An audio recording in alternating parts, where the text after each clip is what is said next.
Assalamualaikum warahmatullahi wabarakatuh. Halo anak-anak yang hebat, berjumpa lagi dengan Bu Guru dalam pembelajaran daring kita. Hari ini Bu Guru akan menemani kalian belajar tentang alat transportasi dan kata yang berawalan ber. Untuk pembelajaran kita yang pertama, kalian akan menyimak sebuah bacaan yang dibacakan oleh Bu Guru. Bacaan ini berjudul jauh dan dekat. Ini berhubungan dengan alat transportasi yang ada pada gambar. Simak baik-baik ya. Setelah Bu Guru membacakan bacaan ini, kita akan melaksanakan refleksi bersama-sama. Ada banyak cara orang bepergian. Paling mudah tentu saja dengan berjalan kaki. Namun, untuk menempuh jarak yang jauh, berjalan kaki sungguh melelahkan. Kita membutuhkan kendaraan. Dengan demikian, perjalanan bisa ditempuh dengan lebih cepat. Kendaraan juga disebut alat transportasi. Berdasarkan tenaga penggeraknya, kendaraan terbagi menjadi dua, yaitu kendaraan yang digerakkan oleh mesin dan kendaraan yang digerakkan oleh makhluk hidup seperti manusia. Kendaraan yang digerakkan oleh mesin antara lain mobil, sepeda motor, pesawat terbang, dan kereta api. Sementara itu, delman, gerobak, kereta kuda digerakkan oleh hewan, sedangkan sepeda digerakkan oleh pengendaranya.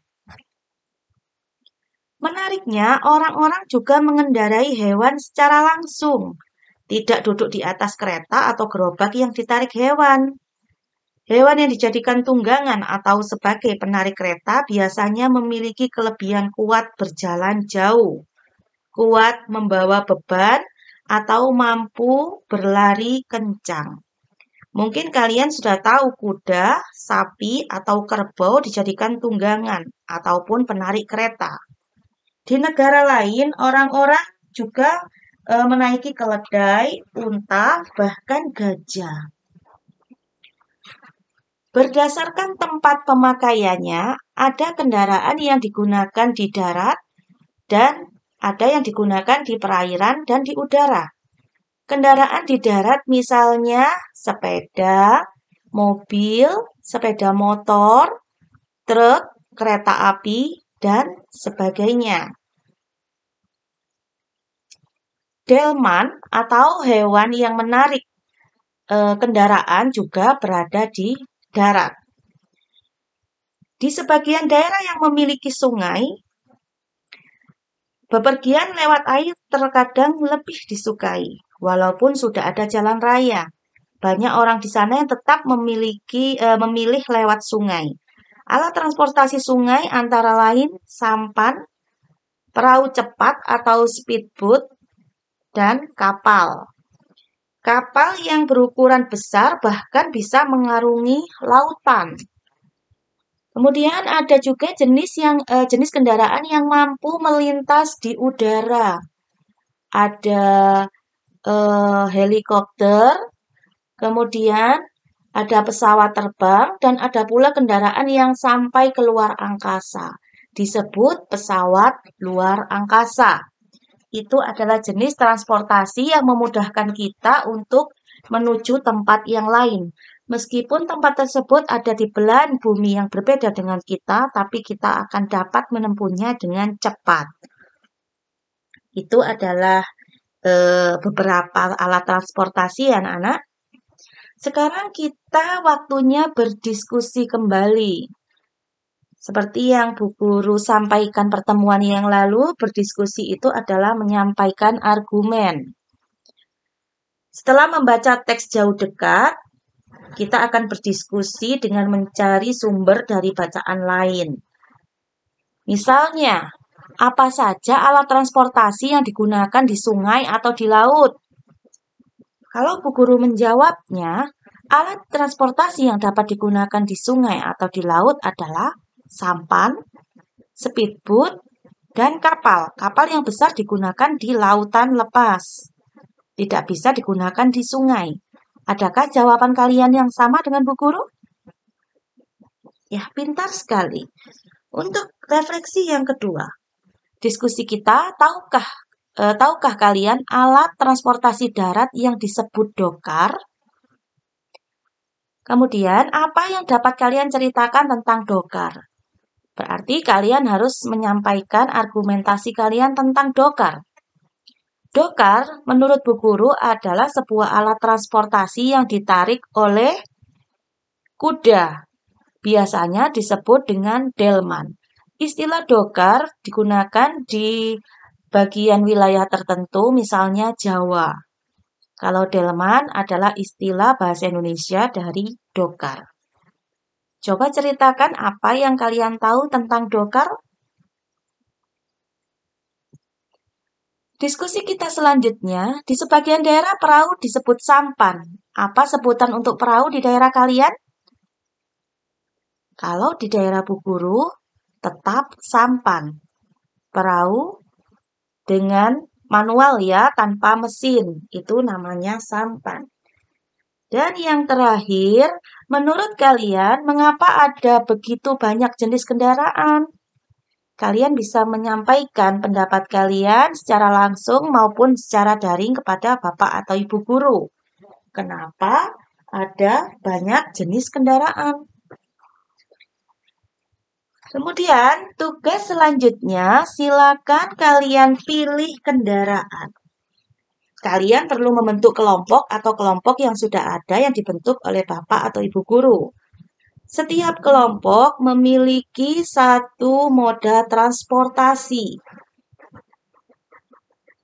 Kemudian, setiap kelompok mendiskusikan kendaraan pilihannya. Misalnya, kelompok darat dapat memilih mobil, kelompok laut memilih perahu cepat, kelompok udara memilih pesawat terbang, dan kelompok hewan memilih unta.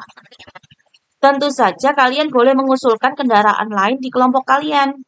Setiap kelompok mendiskusikan kendaraan pilihannya. Seberapa cepat kendaraan itu bisa berjalan, apa keuntungannya dalam menggunakan kendaraan tersebut, dan apa kekurangannya. Tulis hasil diskusi tersebut dengan paragraf argumentasi, kemudian presentasikan ke depan kelas secara bergiliran jika kalian melakukan tatap muka. Jika melakukan pembelajaran daring, kalian bisa mempresentasikan melalui Google Meet atau video. Tadi Bu Guru menyebut tentang berdiskusi. Ya kan? Apa itu berdiskusi? Ini juga Bu Guru sampaikan dalam pertemuan yang lalu. Berdiskusi adalah menyampaikan argumen kita secara berkelompok. Berdiskusi itu terdiri dari diskusi, kemudian diberi awalan ber. Jadi kata dasarnya berdiskusi adalah diskusi. Setelah ditambah dengan awalan ber, akan terbentuk kata berdiskusi. Jadi salah satu imbuhan di dalam bahasa Indonesia adalah awalan ber. Kemarin kita sudah awalan me ya, sekarang awalan ber. Fungsinya sebagai kata kerja atau kata sifat. Jadi, kata yang dibentuk oleh awalan ber tidak membutuhkan objek karena yang dihasilkan adalah kalimat pasif. Penulisan kata yang memiliki imbuhan ber termasuk mudah, yaitu ber ditambah dengan kata dasar. Tapi kalian harus berhati-hati karena ada pengecualian untuk kata dasar ber, seperti awalan me ya, ada pengecualiannya. Coba simak kembali, ini contohnya. Ber jika bertemu dengan huruf yang sama, R dengan R, maka yang diambil adalah huruf awal kata dasar saja. Berambut, bukan malah ditulis berambut. Ini salah. R-nya cukup satu. Ber, ketemu kata dasar ragam, karena ada R double, maka diambil satu R saja. Sama juga dengan berencana. Itu ya, dapat dipahami? Kemudian awalan ber berubah bentuk menjadi be jika suku kata pertama kata dasar berakhiran er.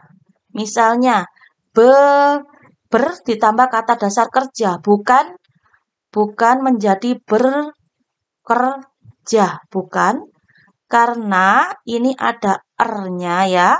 Kata dasar berakhiran er, maka R ini akan hilang, jadi bekerja. Ini juga seperti itu, ada er-nya. Maka akan becermin. Ini juga sama, beserta. Kemudian ber dengan kata dasar pergi dan ditambah dengan an, maka akan bepergian, bukan berpergian.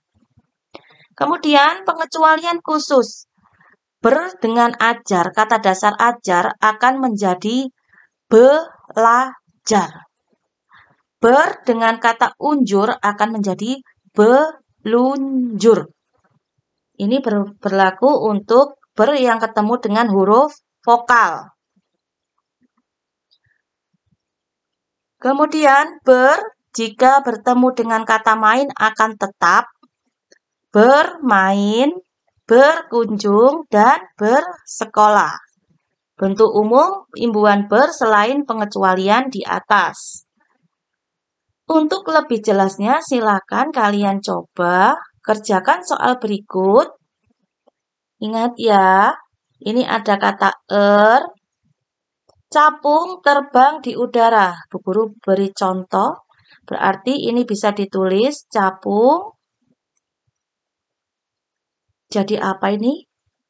Ini ada er-nya, berarti ber akan hilang r-nya. Beterbangan dengan ditambahi an ya di udara. Tuh. Kalian bisa merubah yang ada dalam kolom sesuai dengan tabel teks tersebut. Ini juga ada er di sini. Ingat, jika ada er-nya, ber akan berubah menjadi be. Silakan dikerjakan anak-anak. Pasti kalian lebih pandai daripada Bu Guru dengan cara pengoperasian awalan ber. Selamat mengerjakan. Tetap jaga kesehatan. Assalamualaikum warahmatullahi wabarakatuh.